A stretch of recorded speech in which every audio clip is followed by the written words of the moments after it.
ये सोचते हैं कि देश के युवा, देश के पिछड़े लोग अभिमन्यु हैं। देश के पिछड़े लोग अभिमन्यु नहीं है, अर्जुन है। और वो जो आपका चक्रव्यूह है उसको फोड़ के फेंक देंगे, फेंकने वाले हैं। सदन के अंदर बजट पर चर्चा करते हुए राहुल गांधी को पूरे देश ने देखा। राहुल किस तरह से आक्रामक रुख अख्तियार करते हुए भारतीय जनता पार्टी की केंद्र सरकार पर शुरू से लेकर अंत तक हमलावर रहे और एक से बढ़कर एक उन्होंने हमला बोला। हाँ, ये बात अलग है कि वो किसी भी विषय के बहुत ज़्यादा गहराई में या विस्तृत चर्चा में नहीं गए, लेकिन उन्होंने टच किया सारी बातों को। उन्होंने जो टच किया उसका मेन जो मोटो था उसके बीच में उन्होंने चक्रव्यूह ला दिया, यानी पद्म चक्रव्यूह। पद्म चक्रव्यूह को उन्होंने बताया कि ये पहले जो महाभारत हुआ था तो महाभारत में जो चक्रव्यूह की रचना की गई थी उस चक्रव्यूह में किस तरह से अभिमन्यु को फंसाकर जयद्रथ जैसा बलशाली, दुर्योधन और तमाम कौरवों के तरफ के लोग, शकुनी, ये सभी ने किस तरह से अभिमन्यु को फंसाया और अभिमन्यु को प्राण दंड दे दिया, यानी प्राण हर लिया। इसका जिक्र करते हुए राहुल गांधी ने भारतीय जनता पार्टी के सरकार पर हमला बोला और कहा कि भारतीय जनता पार्टी की जो मौजूदा सरकार है, प्रधानमंत्री नरेंद्र मोदी के नेतृत्व में जो चल रही है, वो पूरी तरह से चक्रव्यूह रचना करती है और चक्रव्यूह रचना करके देश के गरीबों को मार रही है, मिडिल वर्ग को मार रही है, अल्पसंख्यक को मार रही है, पिछड़े को मार रही है, दलितों को मार रही है। ये राहुल गांधी ने गिनाया और राहुल गांधी ने फिर वही उपमा दिया जिसमें कि उन्होंने कहा कि महाभारत के चक्रव्यूह में 6 लोगों ने मिलकर जिस तरह से छल से अभिमन्यु का वध किया, ठीक उसी तरह से आज की जो ये सरकार है इसके 6 लोग मिलकर, कौन कौन 6 लोग?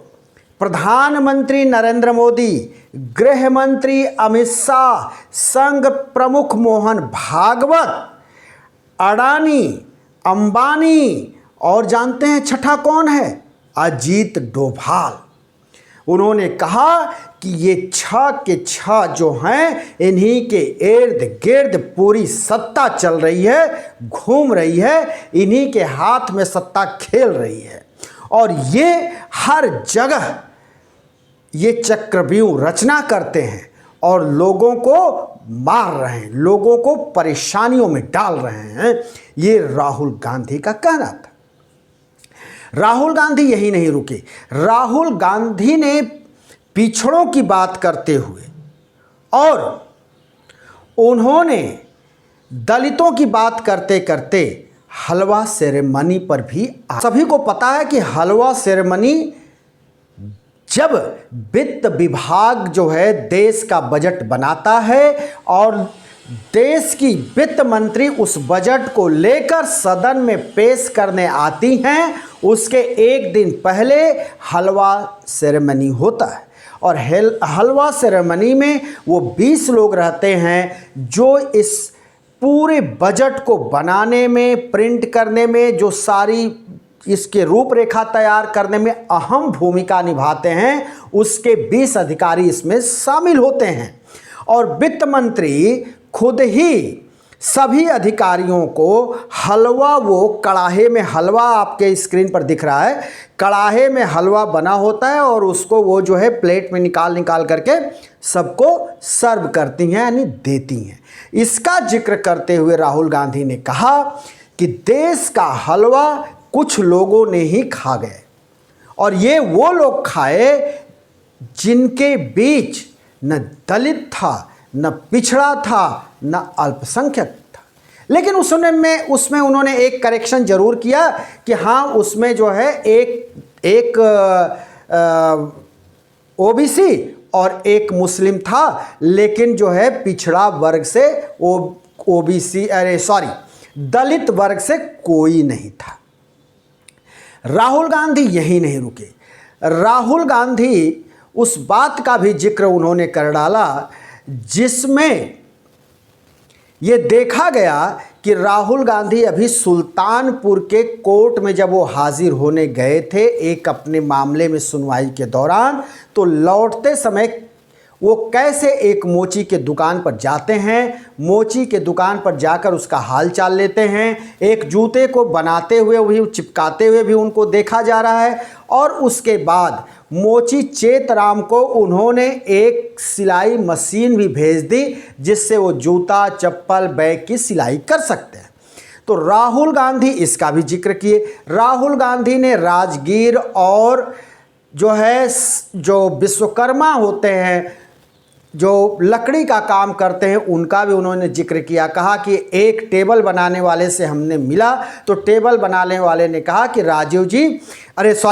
राहुल गांधी जी, ये जो मैं टेबल बना रहा हूँ, इस टेबल को तो मैं बना रहा हूँ, लेकिन ये टेबल जो है जिस शोरूम से बेचा जाएगा उस शोरूम में मैं घुस भी नहीं सकता। तो राहुल गांधी तमाम मुद्दों को उन्होंने टच किया। अब वो जो बहुत एक बड़ा जो है हंगामेदार बात थी वो ये थी कि उन्होंने अडानी और अंबानी का नाम लेने का प्रयास किया, जिसके ऊपर हंगामा हुआ और सदन के अध्यक्ष ओम बिरला उनको रोकने लगे। को अडानी जी और A1 एंड A2 की रक्षा करनी है, मैं समझता हूँ। No problem. वो सर ऊपर से ऑर्डर आया है सर ऊपर से ऑर्डर आया है सर, मैं समझता हूँ, मैं इस पर कोई टिप्पणी नहीं करूंगा। Sir he is permitted, sir, he is permitted to defend them, sir. It is a democracy, sir. He can defend them. We allow him to defend them, sir. ऐसा होता है क्या? A1 and A2, sir. अध्यक्ष ओम बिरला का कहना था कि माननीय विपक्ष के नेता, आप ही की पार्टी के तरफ से हमको एक पत्र दिया गया है कि जो लोग सदन में उपस्थित न हो उनका नाम न लिया जाए।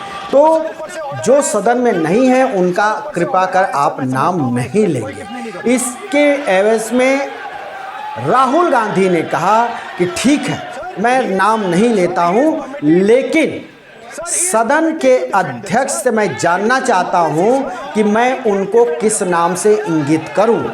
क्या उनको A1 A2 से हम इंगित कर सकते हैं?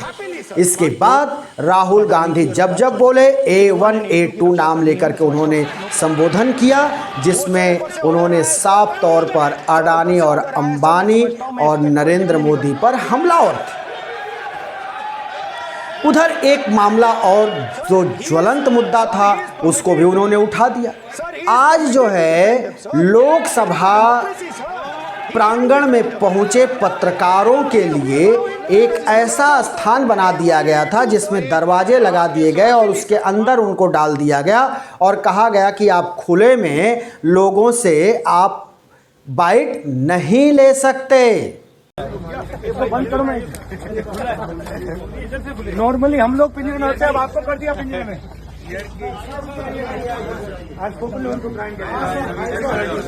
आज हमारा ही सॉरी।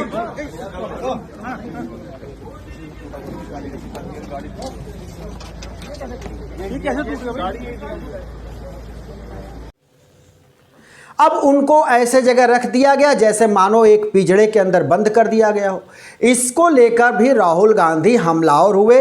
सदन के अंदर उन्होंने कहा कि माननीय अध्यक्ष महोदय, हम चाहते हैं कि जिन बिचारे पत्रकारों को बंद करके रखा गया है उनको बाहर किया जाए, उनको बंद न किया जाए। इस पर लोकसभा अध्यक्ष ने कहा कि नहीं, वो बिचारे नहीं हैं, आप माननीय विपक्ष के नेता आप ऐसा नहीं कहेंगे। तो राहुल गांधी ने कहा ठीक है, मैं बेचारा नहीं कहता हूं, यानी अंग्रेजी में उन्होंने कहा कि नॉट बेचारा। ठीक है, मैं नॉट बेचारा ही कहता हूं, लेकिन उनको कम से कम बाहर निकाला जाए, उनको इस तरह से बंद न किया जाए। आपने देखा भी वीडियो में कि किस तरह से जो बंद हैं, जो अंदर डाले गए हैं, वहाँ राहुल गांधी जाते हैं और उनसे मिलते हैं और वो मुस्कुराते हुए फिर बाहर निकलते हैं, कहते हैं भाई हम लोगों को तो बंदी कर रहे थे, आप लोगों को भी बंद कर दिए। लेकिन क्या मजाल कि देश की जो मुख्य धारा की मीडिया है इस बात को उठाए कि सरकार ये गलत की और जो पत्रकार वहां गए थे उनको अंदर क्यों रखा गया, इस पर कोई जुबान खोलने को तैयार नहीं है।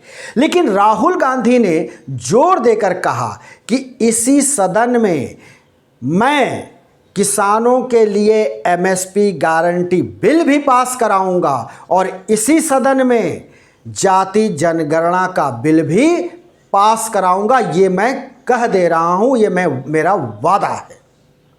दोस्तों, हम फिर किसी दूसरे वीडियो को लेकर हाजिर होंगे, तब तक के लिए शिवमूर्ति दुबे को दीजिए इजाजत।